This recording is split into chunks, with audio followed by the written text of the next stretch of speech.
एकदा तरी विचार करून मेसेज करायचा होतास ना. घेतला मोबाईल, टाईप केला, पाठवला मेसेज, बस झालं.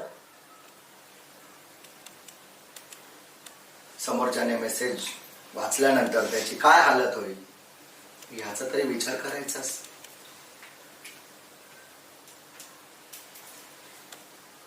हे असले मेसेजेस मला करत जाऊ नकोस. Good morning baby, I miss you baby, I love you so much baby. हे असले फालतू मेसेजेस मला आवडत नाही. इतक्या सहजरित्या कसा मेसेज तू मला टाईप करू शकते आणि पाठवू पण शकते.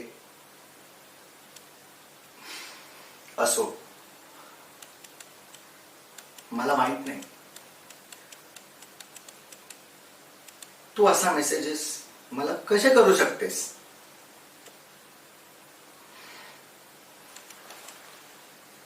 Good morning baby.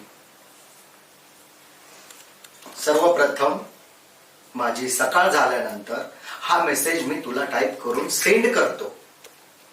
याचं रिझन तुला माहिती. सकाळी अंथरुणातून उठल्या उठल्या मला माझ्या दिवसाची सुरुवात फक्त तुझ्यापासून करायची असते. म्हणून सर्वप्रथम माझा मेसेज असतो good morning baby, I miss you baby. हा माझा दुसरा मेसेज असतो ना. हो ना.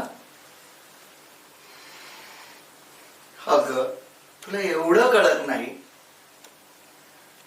ज्या माणसाची सुरुवात सकाळची तुझ्यापासून होऊ शकते तर तुला त्याची आठवणही येऊ शकत नाही. येऊ शकते ना. येते मला तुझी आठवण.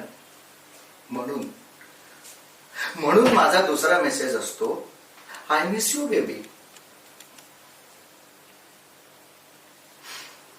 राहिला प्रश्न माझ्या तिसऱ्या message, I love you so much baby.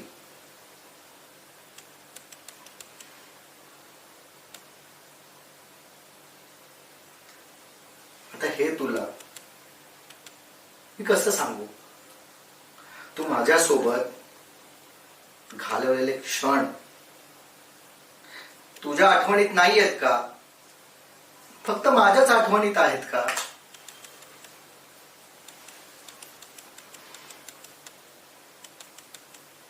आणि राहिला प्रश्न फालतूगिरीचा.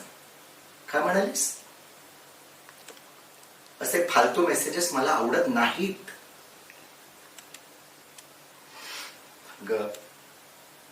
माझे मेसेजेस फालतू नाहीयेत किंवा मी सुद्धा फालतू नाहीये.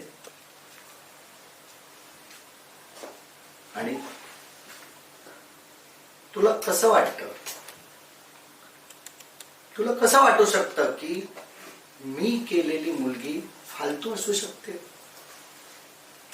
किंवा तुझ्यावरती प्रेम करणारा मुलगा हा फालतू असू शकतो. नाही ना. माझं प्रेम तू ओळखू शकली नाहीये. मला माहित नाही तू अशा पद्धतीचे का मेसेजेस करतेस. ठीक आहे, याच्यावरती मी तुला काय रिप्लाय करू मला नाही कळलं. म्हणून मी तुला रिप्लायही केला नाही. फक्त एकदा विचार करायचा होतास असा मेसेज करण्यापूर्वी.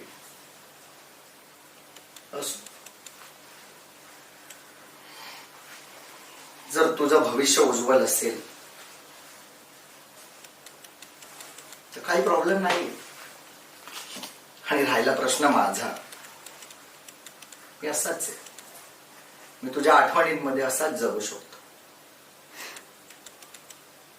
ठीक आहे, तू काळजी घे, आनंदी राहा.